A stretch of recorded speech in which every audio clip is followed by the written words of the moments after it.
Olá, amigos de Safras e Mercado, sou o jornalista Alessandro Carvalho. Hoje é quarta-feira, dia 24 de janeiro. Estamos começando o nosso programa Papo de Câmbio. De imediato, já cumprimento nosso parceiro correspondente cambial, Lucas Berti. E aí, Lucas, tudo tranquilo? Tudo bem? Tudo na Santa Paz, obrigado. E para vocês aí, vocês em Porto Alegre.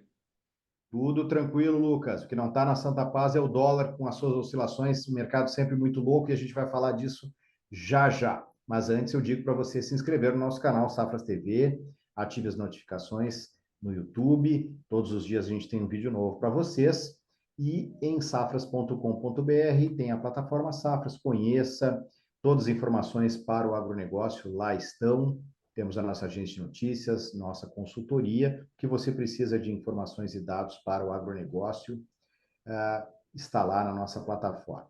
Bom, Lucas, vou compartilhar já a tela aqui, ó, que a gente vai ver este mercado que vem apresentando todo um sobe e desce.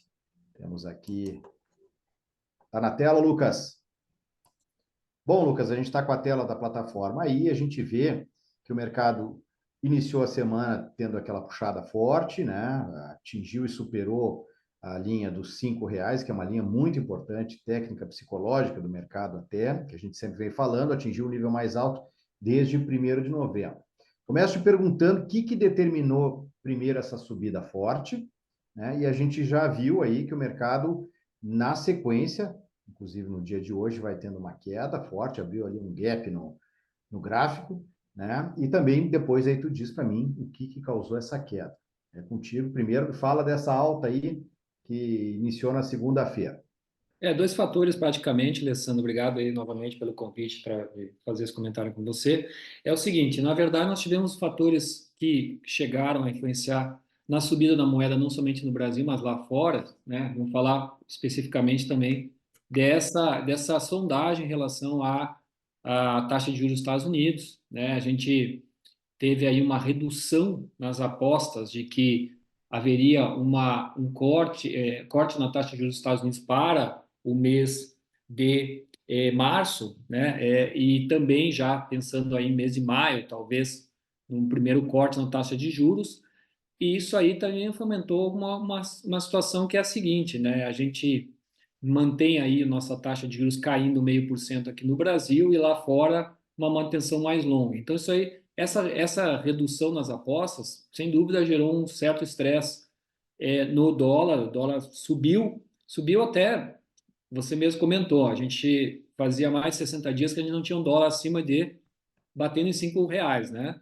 E interessante também, se você olhar o gráfico, aqui nós temos um canal de alta, né, Alessandro? Se você observar desde o início de 2024, ali, quer dizer, final de 2024, a gente já começa a observar um canalzinho de alta, certo? Porque a gente Sim. pode também pensar que o dólar está talvez fazendo uma correção para bater um suporte aqui, ali nos 488, um pouquinho abaixo, para depois voltar um pouco mais forte, né? Foi isso também o primeiro fator. O segundo fator foi a questão aqui fiscal do Brasil, porque nós fechamos o ano e depois que fechamos o ano, recebemos o boleto, né? 240 bilhões de reais de déficit nas nossas contas públicas, contas do governo. Isso aí é um problema no momento que você tem o governo também publicando aí os incentivos, estímulos, né, financeiros para a indústria que não apresentam nenhum tipo de diferencial para o mercado, né? O Lula fez uma apresentação segunda-feira do novo programa aí voltado para a indústria, né? De praticamente de incentivos para a indústria e de fato não trouxe nenhum tipo de inovação e nem um volume mais alto. Então, isso aí gerou um estresse no mercado. Então, lá fora, mais adicionando aqui no Brasil essas questões fiscais que estão muito ainda no cinza, acabam. E aí também a questão, claro, da discussão da reoneração de impostos, né? Daqueles 17 segmentos que teriam aí grande importância no nosso mercado, aqui no na nossa economia, com uma potencialidade aí de reonerar impostos ou não. Essa discussão, esse embate entre governo, né, congressistas, isso aí de fato também gerou uma certa pressão, porque de repente você retira aí das contas do governo, né, uma arrecadação que está sendo contada, isso aí também gera um estresse, mas ao mesmo tempo gera estresse com a própria indústria.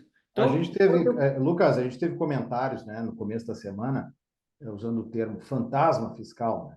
Vai continuar, tu acha, assombrando aí o mercado do câmbio durante muito tempo, esse fantasma aí fiscal, ou a gente pode chegar a notícias bem mais animadoras adiante, que tranquilizem o Olha, mercado? o que se fala no mercado é que do final do ano para agora houve um decréscimo no número de investimentos diretos no país, ou seja, isso, né, que é o tal IED, né? Isso aí isso é praticamente ele reflete um pouco a visão do investidor externo no Brasil. Existem também citações ou afirmações, inclusive, de ex-membros do FMI falando que a situação fiscal do Brasil é de se observar. Alessandro, você imagina que se falava em 100 bilhões de déficit fiscal no final do ano, no começo do ano passado, né? De 80 a 100 bilhões. Se fez um cálculo de 130 e no final o cálculo veio 240, é um pouco exagerado, não é? É de se preocupar, certo? O que vai ser deste ano? Prevendo-se já PIB menor, né? Prevendo-se talvez agora, talvez esse ano o Brasil vai refletir o que comercializou no ano passado. Nós tivemos alguns problemas no ano passado. Vocês que são da agência Safras, que acompanham o mercado, estão vendo aí o problema, né, de falta de, né, safra vai ter impacto, falta de chuvas em muitos lugares, né? Pô, nosso carro-chefe aí da economia é também o setor de agro, né? Então, a gente começa nesse ano já, talvez, colher os frutos do que aconteceu ano passado. De fato, é uma preocupação a situação fiscal, não sou vidente, não posso falar como é que vai ser, como é que eles vão acomodar, mas fato é que o governo não está se conseguindo equilibrar as contas e podemos ter um ano aí bem preocupante, tá?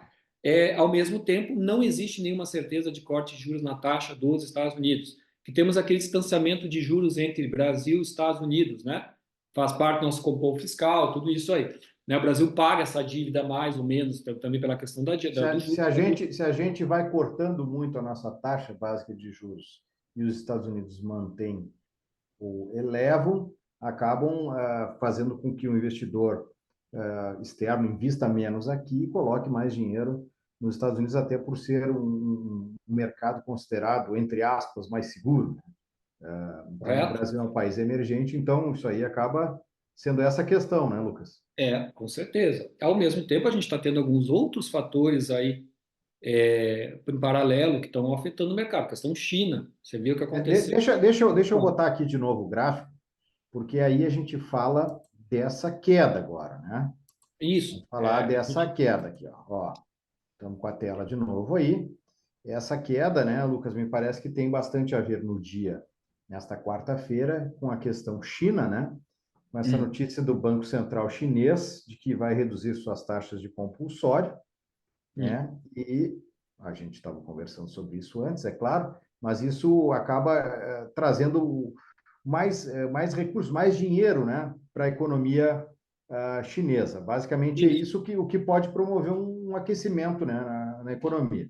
É isso aí? Isso. Já são duas ações essa em relação à China. No começo da semana, o governo chinês que falou que ia injetar em torno de 270 bilhões de dólares no mercado acionário chinês, porque de segunda para terça aconteceu um fato inusitado no mercado chinês. Pela primeira vez na história, a Índia se tornou o mercado acionário com maior liquidez do que o mercado de Hong Kong. Tá? Isso nunca tinha acontecido na história.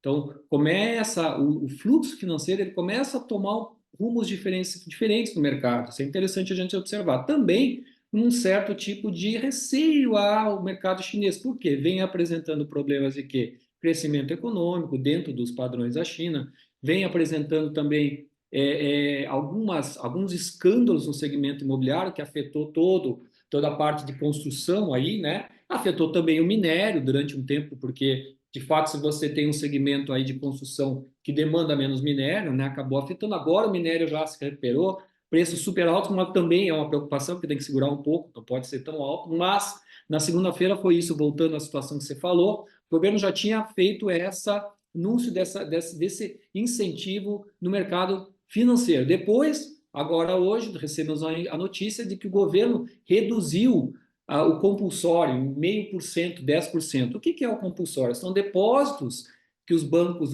instituições financeiras, não bancos, instituições financeiras, que são, digamos assim, autorizadas pelo Banco Central do país, no caso ali o Banco Central chinês, elas têm a obrigatoriedade, no final do dia, depositar um volume em caixa nos cofres do governo, tá? Esse é um certo mecanismo para manter a saúde financeira de um país. Ou seja, se acontece um grande problema, né? Acontece uma grande catástrofe financeira, o que que acontece?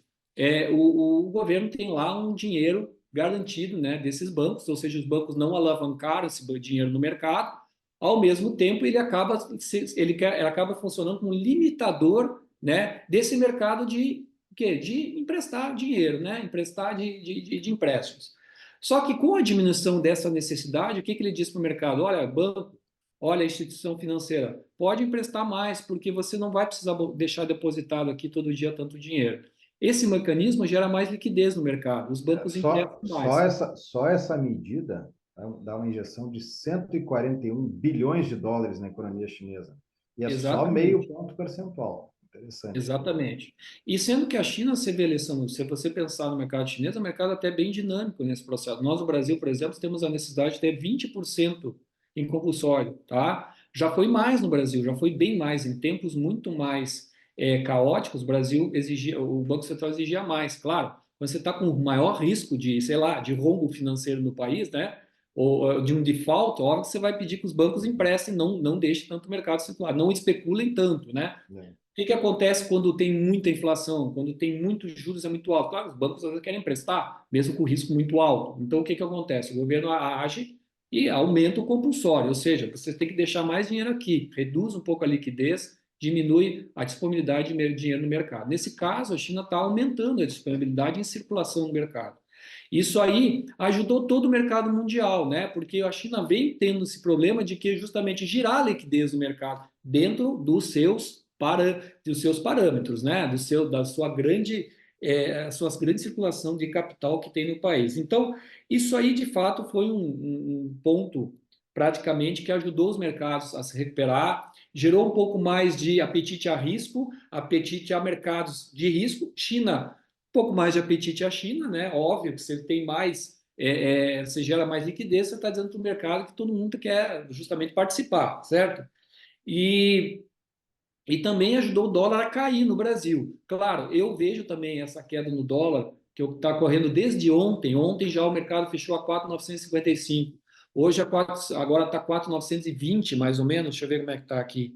4,920, né? É uma queda aí, vamos falar de 0,7%, Alessandro, mais ou menos no dia. Mas ainda vem corrigindo. Está operando 0,7.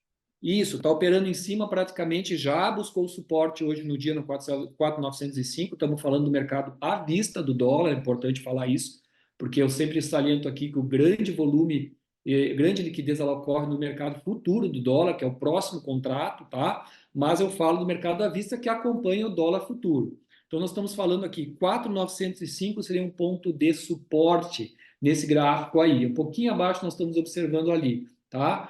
O que que acontece? O mercado testou e aí gerou compra. Ou seja, tem um suporte bom, tem uma entrada de venda de comprador aí nesse ponto aí. Não que ela não está querendo deixar o mercado vir abaixo. Se romper, vai buscar o 487. Aí vai estar bem na linha do gráfico, que eu acho que é onde, de fato, tecnicamente, olhando graficamente, né, a gente não prevê o futuro, olhando o gráfico daqui para trás, poderia ser um ponto para realmente fazer um pullback aí forte, tá?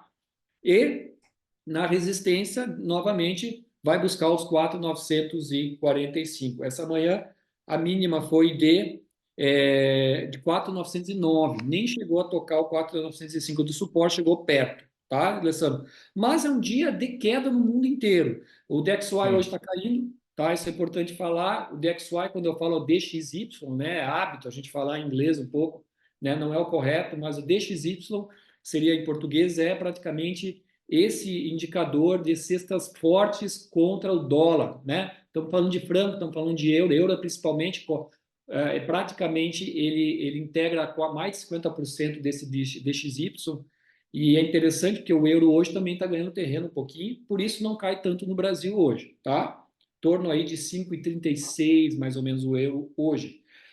E é interessante a gente falar dessas questões que estão acontecendo também um pouco com o petróleo. Eu acho que o petróleo, nos últimos dias, teve um certo tipo de dificuldade de subir, aí rompeu os US$ 80, até hoje foi divulgado estoques dos Estados Unidos, vieram reduzidos bem abaixo do que estava sendo esperado, mas a gente está tendo aqueles probleminhas ali regulares que acontecem quase todo mês no Oriente Médio, guerrinha aqui, guerrinha ali, né? Derrubaram alguns navios ali no Mar Vermelho, né? Houve contra-ataques dos americanos e dos britânicos.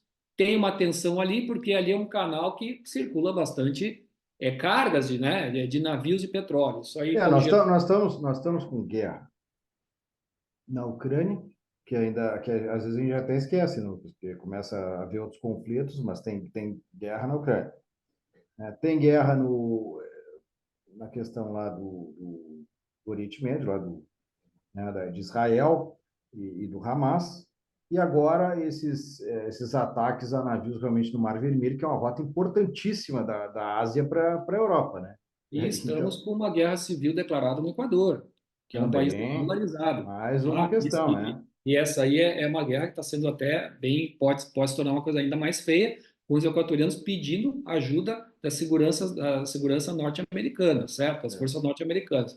Mas, assim, concluindo, sim, a gente tem esses conflitos, esses no Oriente Médio especificamente, eles preocupam, claro, sempre região onde envolve países que são produtores, né, de petróleo. O petróleo ele é também um medidor do mercado, né? Ele gera pressão, Sim. porque ele gera pressão inflacionária, tá?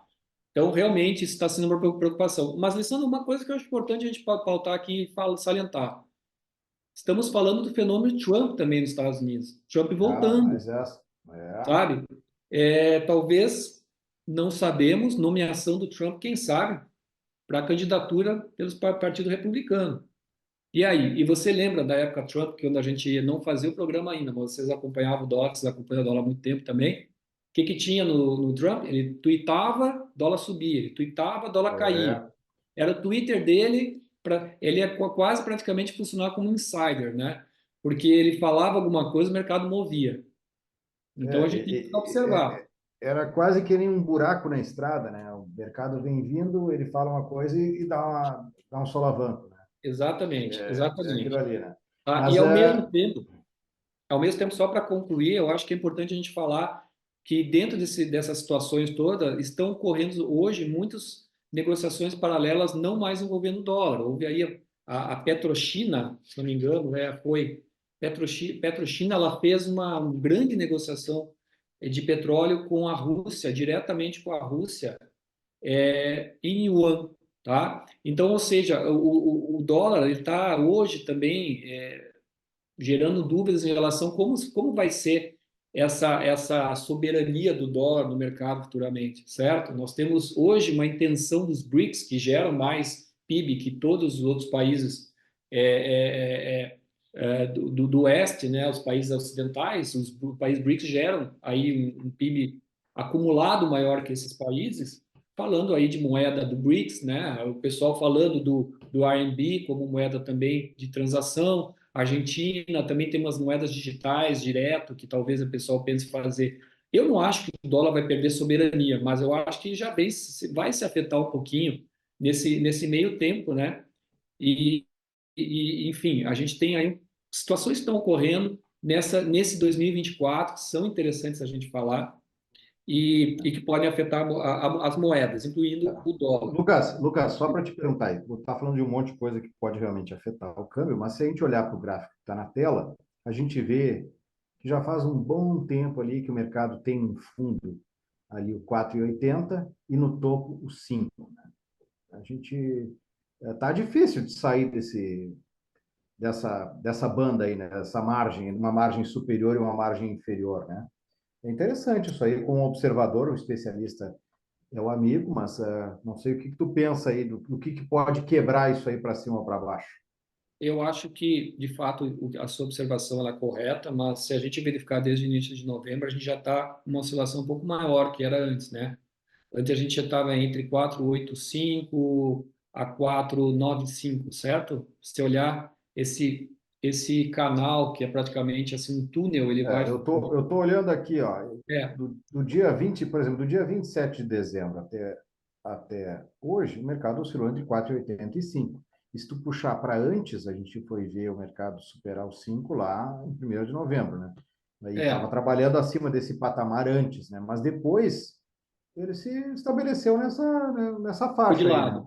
Ficou de lado, depois perdeu um pouquinho, mas vai, a oscilação ela vem aumentando. E esse é um ano que é o segundo ano do governo aqui no Brasil. É o ano onde as coisas, vocês mesmos já passaram por vários governos, você já na agência, né, Alessandro? Quanto tempo Uhum. aí que você cobre a agência, você sabe? Primeiro ano é tudo lindo, né? Barbie todo mundo feliz, águas calmas, mas o segundo ano ele começa a refletir mais as ações do governo, certo? Então esse ano a gente vai ter um pouco mais de entendimento. Temos eleições em alguns países, começam a ocorrer candidaturas. Estados Unidos é uma delas, certo? O Trump já se preparando para uma, né? Quem sabe ele e os democratas se preparando aí para um embate aí, né? Dos dois partidos. A gente tem eleição, a gente tem na China eleição, a gente tem eleição na Índia, a gente tem eleição em vários lugares esse ano, sabe? Então é um ano interessante aí para a gente falar de talvez um pouco mais de oscilação. Se você me perguntar, eu espero mais oscilação esse ano, espero, sabe? Ó, isso aí já Eu, é muito, muito é, importante. eu espero porque a questão fiscal realmente ela foi um ponto forte. O que acontece muitas vezes nessa questão quando o pessoal fala, mas vamos revisar juros, vamos cortar juros, a previsão e tal, muitas vezes o mercado gerar injeções ali, paulativamente, injeções que amenizem a situação de mercado, porque a gente precisa ver os números mesmo, né? A gente precisa olhar os indicadores dali, a gente consegue entender se aquilo que o mercado fala vai se confirmar. Hoje a gente teve, inclusive, Alessandro falando só, a gente teve PMI dos Estados Unidos bem melhor do que era esperado, tá?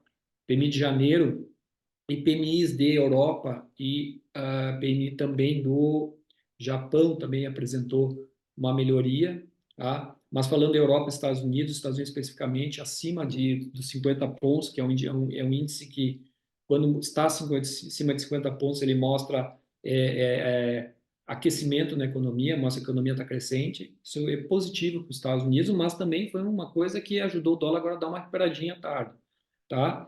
E a gente tem PIB dos Estados Unidos amanhã, no quarto trimestre, tá? Isso é bom, é importante a gente acompanhar. E alguns dados sobre inflação, o chamado defletor PCE nos Estados Unidos, isso aqui é interessante porque ele mede também, aí ele é um pré-medidor de inflação nos Estados Unidos. No Brasil, IPCA 15 na sexta-feira, tá? Então, esses indicadores, eles vão começar aí a aparecer para esse ano. E semana que vem nós temos Copom e Fed, Ó, tá? Então, aí o bicho semana que pega. vem, semana que vem, eu acho que vai se confirmar a manutenção da taxa, o que todo mundo pensa nos Estados Unidos, e talvez queda de meio ponto aqui, tá? Mas vamos ver se o Banco Central está realmente nessa retórica, e vendo esses dados por Vera, vendo esse déficit nosso fiscal, essas discussões, se eles vão ser vão seguir a cartilha do jeito que o pessoal achou que eles iam fazer, tá, Alessandro? Mas eu acho que é isso. Sobre dólar, talvez testar também patamares de novo para cima. Bom, a gente teve prova aí que tudo é possível, né? Foi importante essa puxada para a gente abrir os olhos, tá? Que, olha, com a situação toda, a conjuntura toda, né? Uma notícia ruim, ela pode fazer o dólar parar. E precisa muita notícia boa para fazer o dólar ficar parado, certo? Ou Pois cair, né? é. Então é aquela velha história, né? O mercado funciona muito mais no desespero, né? Do que na calmaria, certo? Sim. Eu acho que pode ser uma semana aí, a gente tem que observar isso a partir de semana que vem. Se essa questão fiscal também ficar um pouco aí dúbia, aí o pessoal não for avançando, né, nessas discussões, porque o mercado não gosta de não ter clareza. Quanto vai ser gasto? Quanto vai ser o rombo? O mercado gosta de clareza, sabe? Então, eu acho que é isso. O mercado é meio que nem aqueles torcedores principalmente de esporte a motor, aquelas corridas em circuito oval que ficam andando a 370, 380 km por hora. Na verdade, muitos estão esperando um acidente, né? Eles ficam esperando Ah, alguma notícia ruim que aconteça para mexer com tudo ali, com aquela situação, né? O você tem que se mercado, lembrar. Você tem que lembrar sempre que alguém está vendendo, alguém está comprando, né? Se vende para alguém, É né? E alguém verdade. está comprando, o outro está vendendo, né? Se quem está ganhando nessa queda de braço aí, nós não sabemos. Normalmente são posições aí, normalmente são os grandes, né? Que levam mais vantagem, né? Que tem muito mais estrutura para Claro, técnica claro. para poder acompanhar o mercado, mas a gente sabe que quando um está chorando, o outro está sorrindo. Então É verdade. é assim, né? Funciona assim. Lucas, Lucas, para a gente encaminhar o final do nosso bate-papo, eu gostaria de perguntar para ti, que é uma pergunta que já me fizeram, o que exatamente faz um correspondente cambial? Até para ajudar a nossa audiência que precisa do teu serviço a te procurar, né? O que o correspondente cambial faz? Eu já me fiz essa pergunta, Alessandro, mas como eu faço isso todos os dias, eu vou responder para você. É uma pergunta corriqueira, nem o chat GPT pode responder. Mas Aham. vamos lá, o correspondente cambial, na verdade, ele é um braço da instituição financeira, né? Como correspondente cambial, eu sou licenciado, autorizado pelo Banco Central para operar no mercado de câmbio via uma instituição financeira. Tendo obrigatoriedade de operar exclusivamente? Não. Eu posso operar com qualquer instituição financeira, qual eu detenho um contrato firmado entre as partes, tá? Mas o correspondente cambial, ele não é necessariamente um intermediador, porque o intermediador simplesmente entende que ele ganha em cima da transação em si. No correspondente cambial, normalmente ele é um facilitador do processo, né? Ele toma a frente do processo todo, tanto na negociação quanto fechamento, quanto praticamente analisar todos os dados e documentos que vão ser enviados para a instituição financeira para análise, porque toda operação que eu fecho câmbio tem documentação que justifica porque esse dinheiro entra e sai do país. Isso vai para o Banco Central. Então, o correspondente cambial ele é praticamente um facilitador dessas negociações de moeda estrangeira, tá? Entre remessa e recebimento. Intermediador não é porque a gente não tem uma cobrança à parte, nem pode, tá? Em termos legais, né, dentro das regras do Banco Central, eu fazer uma cobrança a mais sobre aquilo que foi negociado entre banco e cliente, tá? Então, o correspondente cambial, em caso de bancos de câmbio, acaba sendo o mais comum que exista, né? Bancos de câmbio trabalham com correspondentes cambiais. Normalmente eles não trabalham com agências locais, sabe? Diferentes cidades. São os correspondentes que geram praticamente aí a estrutura aí, as negociações para o banco, quando não é na sede do banco. Certo, mas Ficou entendido isso? Ficou claro ou ah, não? é um pouco, mais ou menos, mas em suma, tu contribui para a pessoa física, a pessoa jurídica que queira colocar dinheiro no exterior ou trazer moeda do exterior para o nosso país. Seria isso, né? Ou realizar pagamentos também de importação e exportação, ou pagar Isso. serviços, ou fazer investimentos diretos em corretoras lá fora. Tem clientes que montam posição, por exemplo, em vários mercados, compra ações no exterior, precisa enviar dinheiro para o exterior, né? Vários mecanismos, né? Hoje mesmo estava fazendo, por exemplo, agora mesmo, um pouco antes da gente falar, fazendo uma repatriação de um recurso de um cliente que tinha dinheiro em ações lá no exterior, né? Então, são coisas desse gênero. Eu acabei de fazer uma importação um pouquinho antes também. Paga a importação, ou seja, pago aqui para a empresa, nós servimos como um o liquidante, digamos assim, o que liquida a operação em dólar para o cliente. É isso que a gente faz, né? A gente faz a negociação da moeda estrangeira. Excelente. Se você precisa dos serviços do Lucas, os dados dele estão na descrição do vídeo. Assim como na descrição do vídeo, nossas redes sociais todas lá estão. E também a lista que a gente tem dos próximos eventos, cursos de safras e mercado. Lucas, acho que era isso, né? Muito bom o bate-papo. Eu Te te agradeço. agradeço. Obrigado, lição de novo. Eu que te agradeço. E daqui a 2 semanas a gente volta com mais um programa Papo de Câmbio. Sempre lembrando que todos os dias em Safras TV a gente tem um vídeo novo para vocês. São diversas playlists. Segunda-feira a gente tem o Clima na Semana. Na sexta-feira agora teremos a gravação do programa O que Dizem os Gráficos sobre o comportamento das principais commodities agrícolas da Bolsa de Chicago e da Bolsa de Nova York. Então fique ligado. Lucas, muito obrigado mais uma vez. Um abraço para ti, um abraço a todos.